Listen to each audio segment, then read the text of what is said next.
Hi guys! Magandang gabi. Welcome back po dito sa Gandara SRU channel. So, eto na naman po tayo at na maghahatid ng panibagong update tinggal po sa issue ng Showtime na kung saan ang dami nga pong nag-aabang sa kung ano po ang magiging aksyon dito ng GMA, ng management ng ABS, pati na rin po ng MTRCB sa naging issue po ng Showtime sa pag-call out ni Vice Ganda kay Axel na maaari itong kasuhan sa kanyang ginawang pagnanakaw halik.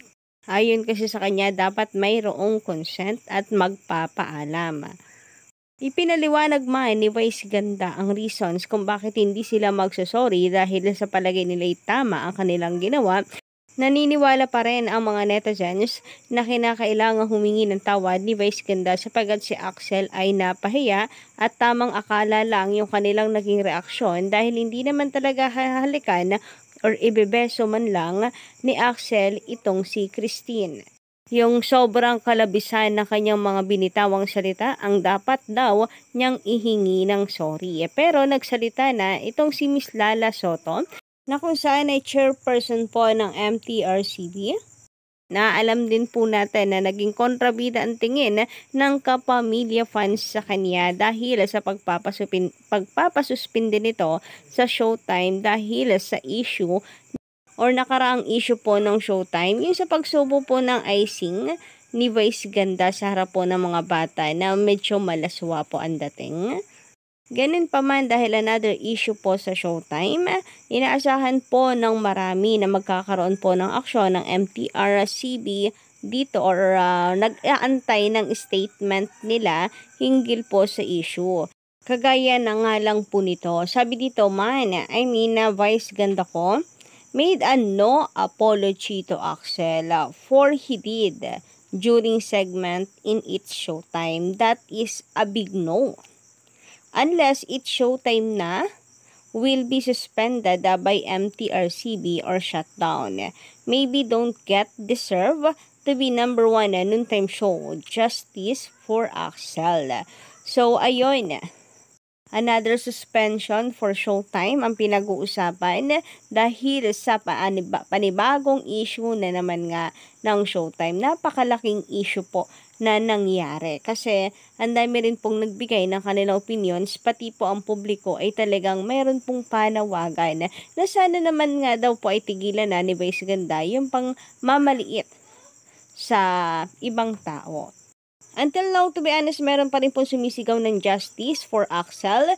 And of course, dito na rin po kay Christine na kung saan kamakailan nag-trending nga po ang kanyang TikTok video na umiiyak. Parang na-depress na itong si Christine. Anyway, kamusta na po kaya siya ngayon? I hope na okay na po siya, no? Kasi parang masyado po niyang dinamdam yung mga nangyari. Or sabi nga niya, nagmukha siyang sinungaling at binigyan pa ng rason ng Showtime para siya ay lalong i-bash ng mga tao. Samantala, narito nga di umano ang say ng chairperson ng MTRCB na si Miss Lala Soto. So, trending po ito at pinag-uusapan ngayon sa social media.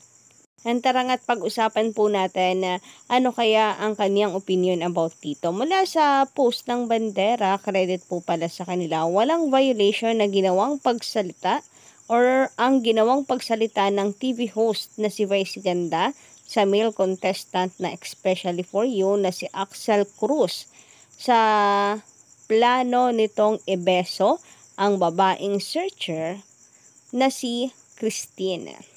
Base ito sa naging sagot ni Movie and Television Review and Classification Board or MTRCB chairperson na si Lala Soto Antonio.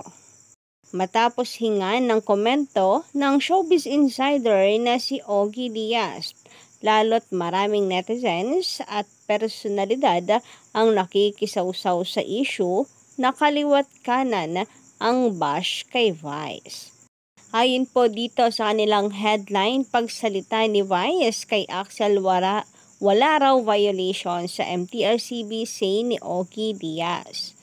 Anyway, basahin nga po natin ang buong ulat at ang nakalagay dito, walang violation ang ginawang pagsita ng TV host na si Vice Ganda sa male contestant na especially for you na si Axel Cruz sa plano nitong ibeso ang babaeng searcher na si Christine.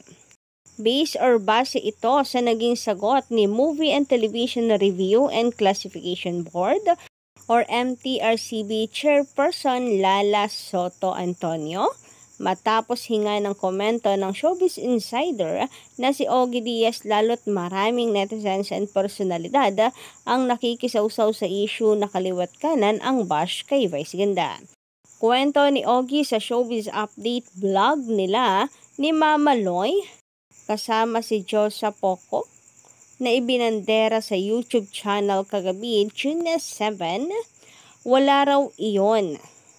Walang violation nangyari at sinabi nga ni Chairman Lala Soto kasi hiningan ko ng statement ng MTRCB at sinabi niya na I don't have an official statement but in my opinion, the host acted appropriately on the given situation. Ganun lang kasimple yun na kwento ni Ogie. So wala pa namang official statement. Maari pa po itong mabago. Siyempre pag-uusapan pa rin po hindi lang naman si Miss Lala Soto no, ang nagdi-decide. Yung pinag-uusapan po yan ng lahat po ng tao. Lahat po ng nasa board ng MTRCB. So, kapag nanaiga majority, yun po ang magiging official statement ng MTRCB. But, ito po'y kanyang kung siya lang yung tatanungin, na personal opinion kumbaga. Naku, mukhang katakot-takot na pang babatikos na naman po ang tatanggapin ni Miss Lala Soto kapag mayroon pong official statement na nilabas. Tapos, sala sa kanyang sariling opinion na marami po kasi ang alam niyo na, sinasarado po sadya ang kanilang mga utak.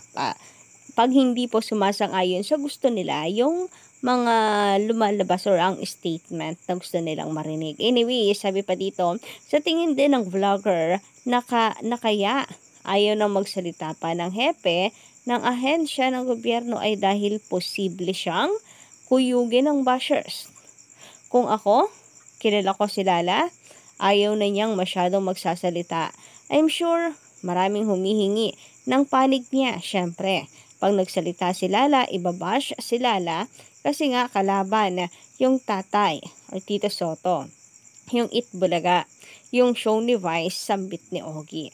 And ganun naman po talaga kapag may something pong action ng MTRCB sa Showtime. Nadadami po talaga ang ibig kasi tatay po nito si Tito Sen. Anyway, sabi pa dito, pahayag pa niya.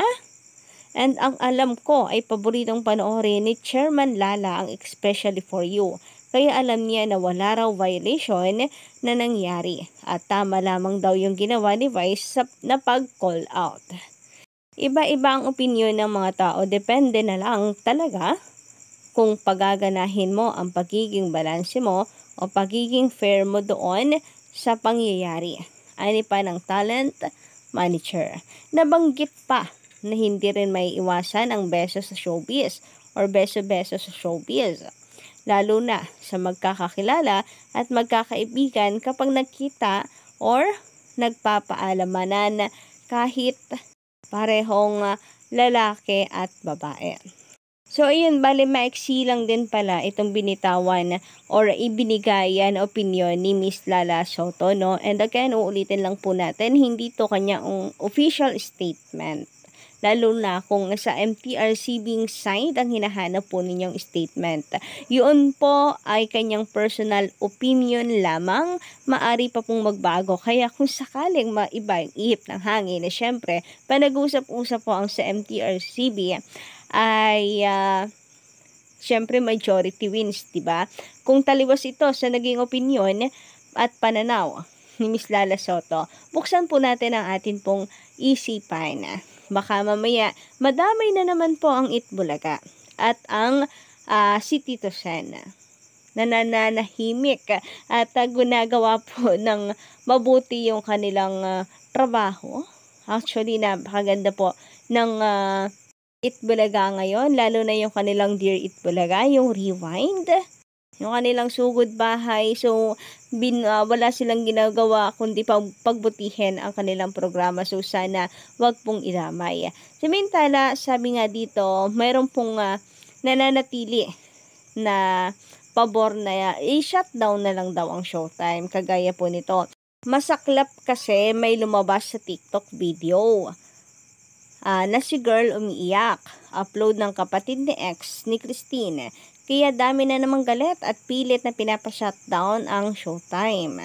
And ito nga po, no, yung ilan na pong panawagan ng iba sa pag-shutdown or yes to shutdown Showtime daw. Shutdown Showtime or alisin ang salot na bayot na for sure si Vice Ganda kanyang tinutukoy dito. Yes to ABS-CBN shutdown pero nasa Showtime ngayon, kapal ng mukha.